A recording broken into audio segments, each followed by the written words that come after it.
Fulgrim, also known as the Phoenician and the Perfect Son, is lady voiced. I believe it's Nerina. The demon Primarch of the Emperor's Children traitor Space Marine Legion. Fulgrim holds the rather dubious honor of being the first Primarch to ever ascend to demonhood, attaining apotheosis during the early years of the Horus Heresy. Okay. This in terms of Fulgrim's rise to become one of, if not the most formidable servant of Slaanesh, the chaos god of excess, pleasure and pain. Having obtained both immortality and power beyond comprehension, Fulgrim would grow increasingly bored and unconcerned with the affairs of mortals, preferring to spend much of his time within the palace of Slaanesh, indulging in various acts of hedonistic debauchery with his demonic consort, Nakari.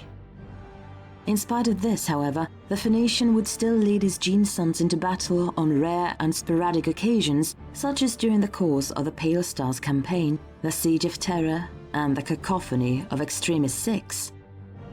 But perhaps Fulgrim's greatest achievement following his ascension to demonhood was during the Battle of Thessala, in where he faced off against his loyalist brother, Rebuti Guilliman. While Guilliman fought valiantly during their duel, it was Fulgrim who would ultimately prove the victor. He got bodied hard. Guilliman got sent to the Shadow Realm, pretty much, you know. Inflicting a mortal wound upon the Ultramarine's Primarch by slitting his throat with a poisoned blade, forcing Guilliman to be interred within stasis for close to 10,000 years. Bodied. Indeed, Fulgrim has access to a vast array of ornate and esoteric weaponry, which are all as equally exotic as they are deadly, ranging from iridescent polearms and living whips to sentient swords and envenomed talons. I'll say it again. This chick, her voice is not AI. I've talked to Remlays about this, not because I thought it was AI, but he mentioned it to me offhand. It's not AI, but everybody thinks it is. Yes, dead serious. One of these armaments, an uncharacteristically plain and unassuming broadsword, is even rumored to be none other than the legendary Fireblade, a weapon which had been forged by and gifted to the Phoenician by Ferrus Manus, the Primarch of the Iron Hands, and, at one point in time, Fulgrim's most beloved brother, though whether or not it is indeed the original Fireblade, still intact and uncorrupted after thousands of years, or if it is instead a demonic manifestation of some subconscious desire, remains unconfirmed. Some have even suggested that Fulgrim has within his possession a weapon so monumentally powerful that it could very well prove instrumental in one day bringing about the very downfall of Slaanesh herself. So is it possible that the Phoenician's arsenal contains one of the fabled Crone Swords? The Crone Swords are a set of 5 divine... Cool, because I was going to say, what are the Crone Swords? I don't know what they are. 5 divine weapons that were said to have been fashioned from the severed fingers of Morai Heg, the Eldari goddess of fate. According to legend, Morai Heg, seeking to acquire the forbidden knowledge that flowed through her veins, would trick the war god Kalaman Chicane into cutting off her hand, allowing her to drink deep of the blood gouting from her wound and unlock all of the wisdom contained within. The Crone's... Yes, because naturally your blood contains lots of wisdom, and you have to drink it. That sounds like a crackhead idea, I won't lie. discarded hand would then be recovered by the smith god Vol, who would painstakingly fashion each of the goddess's fingers into weapons that, in the right hands, would give their wielders the power over life and death itself.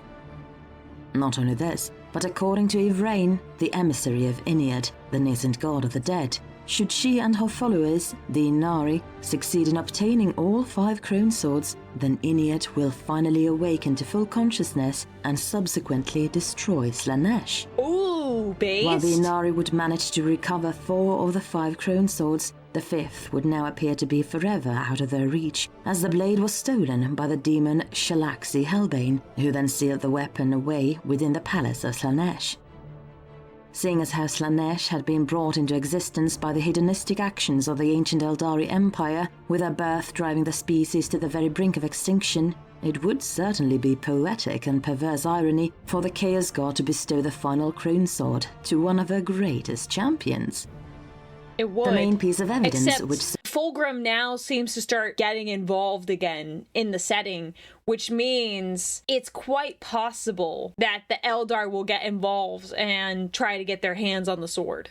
supports the idea of Fulgrim being in possession of the final Crone sword, aside from the fact that the sword had already been obtained by the forces of Slaanesh, is that the Primarch is often seen wielding a sword that is adorned with a large egg-shaped jewel on the blade's ricasso, just above the hilt and crossguard. Suspicious. This, in addition to its overall shape and aesthetic, gives the weapon an appearance that is, superficially at least, similar to that of the other Crone swords.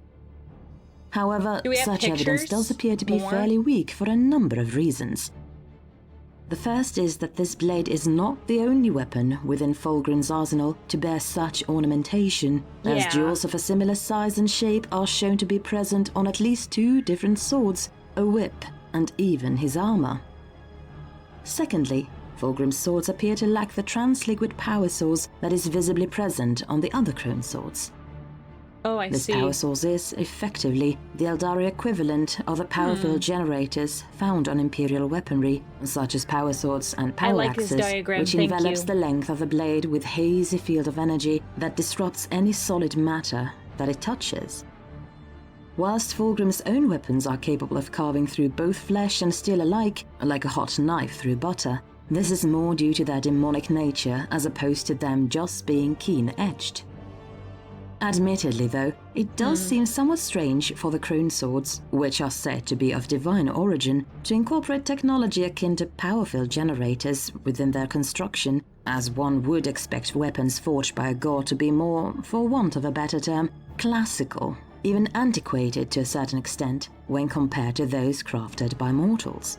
Okay. That being said, however, it is worth noting that, according to the Liber Chaotica, the Eldari gods were originally created by the beings known as the Old Ones to serve as living weapons of mass destruction during the war in heaven over 65 million years ago, only to evolve into the first true gods of the Immaterium following the culmination of the war.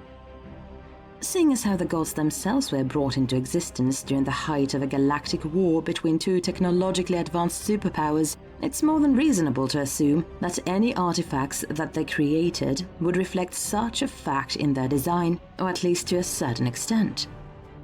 Alternatively, given their supposedly divine nature, it's entirely possible that the appearance of the Crone swords will naturally change over time in order to reflect the Eldari's cultural perception of how a sword should look, resulting in them sporting a more contemporary aesthetic. I don't like that last one as much. In terms of theories, like, yes, it could shift. It's like a goddess of fate's fingers, so it has, like, the possibility. I don't like that one as much. I don't like that one. As opposed to an antediluvian one. Such an idea wouldn't be entirely outside the realm of possibility, for there has been at least one documented instance of a Crone sword shifting from one form to another. Oh.